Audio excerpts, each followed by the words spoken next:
Bharatiya Janata party के राष्ट्रीय महासचिव सांसद अरुण सिंह ने कुंभ पूर्ण वैष्णव बैठक में मंगलवार को संतों से आशीर्वाद लेने के लिए बाद मीडिया से बात करते हुए कहा कि आज किसान आंदोलन के नाम पर विपक्षी पार्टियां किसानों को गुमराह करने का काम कर रही है।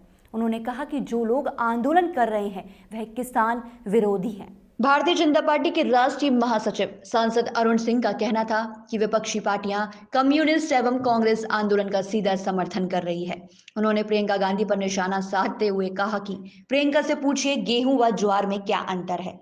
प्रियंका ने कभी किसानी देखी नहीं, जनता को गुमराह करने का काम कर रही है, लेकिन जब चुनाव आता है जनता इन पार्टियों को गुमराह कर देती है। उन्होंने कहा कि प्रदेश की योगी सरकार ने इस कुंभ के लिए अच्छी व्यवस्थाएं की हैं, इससे सभी संत प्रसन्न हैं। उन्होंने कहा कि कुंभ में पहले से कई गुना सुविधाएं दी गई हैं, प्रशासन भी अच्छा कार्य कर रहा है। जब उनसे पूछा गया कि यमुना का पानी भी गंदा है तो उन्होंने दिल्ली के आम आदमी पार्टी की सरकार पर निशाना साधते हुए कहा कि आम आदमी पार्टी की सरकार ने विकास पर कोई ध्यान नहीं दिया है। दिल्ली में यमुना को स्वच्छ नहीं किया गया है, जिसकी वजह से यमुना का पानी आज भी गंदा है, लेकिन प्रदेश सरकार अपने स्तर से यमुना को शुद्ध करने का काम कर रही है। उन्होंने कहा कि किसानों की आय दुगुनी हो, इसके लिए केंद्र की मोदी की सरकार दिन रात काम कर रही है। विपक्ष के लोगों की सोच पर तरस आता है कि वह किसानों को गुमराह करने का काम कर रहे हैं। प्रातः दर्पण न्यूज के लिए मथुरा से प्रेम कौशिक की रिपोर्ट। आज देखिए कुंभ महोत्सव शुरू हुआ है,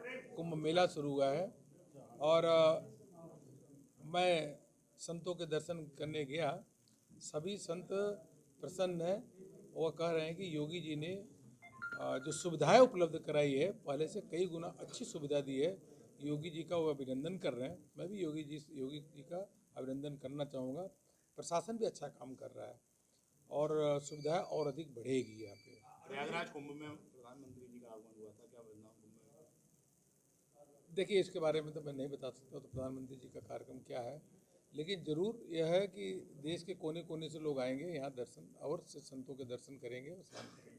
चीन को लेकर के राहुल की बात कर रहे हैं, कुंभ की बात कर रहे हैं, लेकिन यमुना का पानी बेहद गंदा है, बेहद बदबूदार पानी है। जो वहाँ श्रद्धालु स्नान करेंगे, शाही स्नान बेहद आहत हो। देखिए यमुना के पानी को कुछ तो स्वच्छ किया गया है, बाकी क्या है कि दिल्ली कुछ पानी छोड़ा भी जा रहा है, लेकिन दिल्ली सरकार में जिस प्रकार से उन्होंने करोड़ों हजारों करोड़ रुपए इस पर खर्च किया और आज तक उस पर कुछ काम नहीं हुआ। और दिल्ली की आम आदमी पार्टी की सरकार कभी भी विकास पे ध्यान नहीं देती और विकास का एजेंडा भी नहीं होता उनको। वह पहले कांग्रेस की सरकार थी, अभी आम आदमी पार्टी की सरकार है, 20-25 साल से इनकी सरकार है। और 20-25 साल में अगर दिल्ली में यमुना को स्वच्छ किया गया होता तो आज स्वच्छ यमुना में पानी होता, जल होता। अब पानी छोड़ा जा रहा है और जितना प्रदेश सरकार से काम होगा उतना कर रही है। मथुरा की बात करें तो यहाँ अभी भी नाले गिर रहे हैं, यमुना के अंदर करोड़ों खर्च हो रहे हैं। देखिए वह अच्छा योजनाएं पे काम हो रहा होगा, शीघ्र ठीक करेंगे।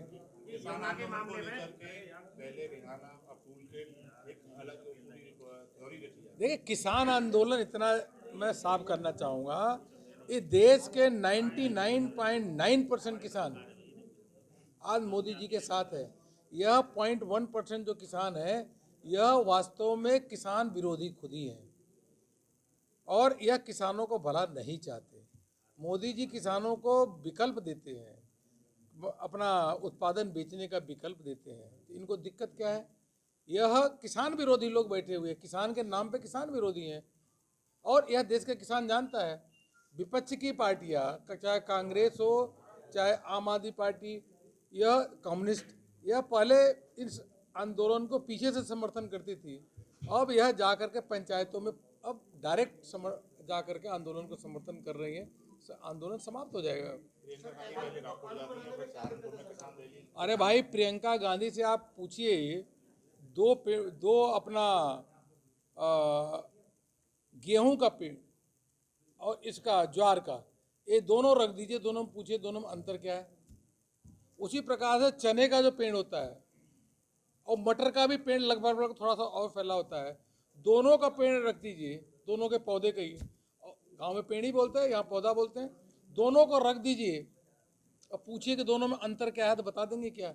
जिसने प्रियंका गांधी ने जो किसानी देखी नहीं है, किसानों की पीड़ा नहीं जानते, कोई राजनीतिक मुद्दा उनके पास है नहीं, तो इस प्रकार से जनता को गुमराह कर रही है। इतना मैं ज़रूर कहूँगा, ये लोग जनता को गुमराह कर रहे हैं, कांग्रेस और सपा बसपा, और जब चुनाव आता है तो जनता भी इनको गुमराह कर देती है और भारतीय जनता पार्टी को जिता देती है।